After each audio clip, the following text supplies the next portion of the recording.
I got my first seller listing buyer broker agreement signed where I'm representing the seller and the buyer with the new rules coming ahead. So I did this 2 days ago. I role played it. I just kept role playing what the conversation was going to sound like. There's a few ways it can go. And my sellers, I needed to address with them, what was going on with the commissions. And I said, there's a couple options we can do here. Now, this doesn't technically take place until July, but we're already getting ahead of the curve.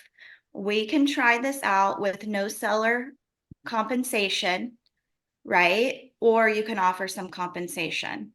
I would what we would need to do is watch how the offers are coming. And if people start to just go away once they call us and find out that we're not offering a compensation, then we might want to have a new discussion and look at what that might look like. We already talked about maybe 1%, 1.5%, whatever it might be.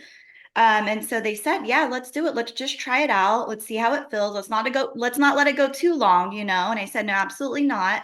And then I said, on the other side, the seller may not be offering a compensation, which at that time, I'm going to need to be paid for my services because I'm going to be representing you in the real estate transaction on that side. And they said, oh, well, we want to make sure you get paid, and we want to make sure it's fair.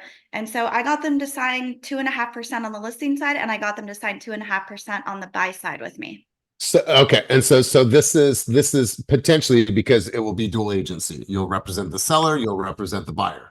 No, no, this is for oh, sorry, they're selling and buying with me in Okay. California. Okay, cool. Cool. I love Yeah. this. Yeah. So I've never done where I've had them sign a buyer agreement when they buy with me. It's just been trust.